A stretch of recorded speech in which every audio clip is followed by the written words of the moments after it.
আনিসুলের মামলার হুমকি এখনো। দেখেন, সরকারের পতন হয়েছে, শেখ হাসিনা পালিয়েছে, আওয়ামী লীগ পালিয়েছে, সেও গ্রেপ্তার হয়েছে। তারপরেও জেলখানায় গিয়েও জেলার এবং মানে জেল কর্তৃপক্ষ যারা আছেন তাদেরকে এখনো হুমকি দিচ্ছে। বিএনপিকে নির্বিচারে মানে যখন তখন মামলা দেওয়া হয়েছে। মামলা নেই, গায়েবী মামলা, ঘটনা ঘটেনি, তারপরেও মামলা। এই আইনমন্ত্রীর রক্তে মাংসে মজ্জায় মামলা আর মামলা। এ এত বেশি মানুষকে নির্যাতন করেছে বোধহয় আর কেউ করেনি, শেখ হাসিনা বাদে। যেখানে যার বিরুদ্ধে মানে যাকে সে পছন্দ করে না তাকে সে মামলায় জড়িয়েছে। সে রাজনীতিবিদ, পেশাজীবী, এনজিও কর্মী, কাউকে সে বাদ দেয় নাই। এমনকি আইনজীবীদের পর্যন্ত সে মামলা দিয়ে গুম করেছে, তাকে একেবারে মানে পৃথিবীর থেকে সরিয়ে দিয়েছে। এই লোকটির বিচার হওয়ার দরকার। কেন বিচার হতে হবে?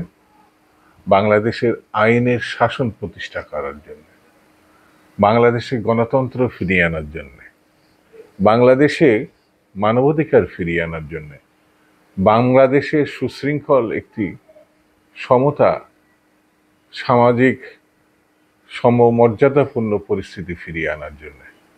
এ জাতির জন্য কলঙ্ক, আইনের জন্য কলঙ্ক, আদালতের জন্য কলঙ্ক।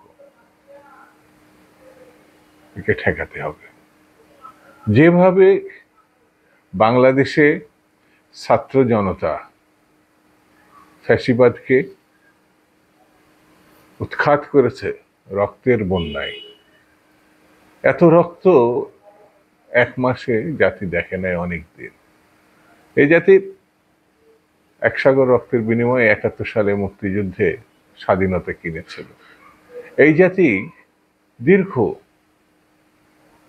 একেবারে ৭০-৮০ বছর একটা সংগ্রাম আছে।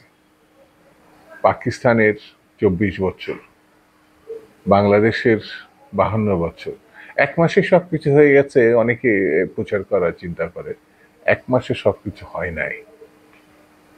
২৪ আর ৫০, তারও বেশি, ৭৫-৮০ বছরের একটা সুদীর্ঘ লড়াই সংগ্রামের কারণে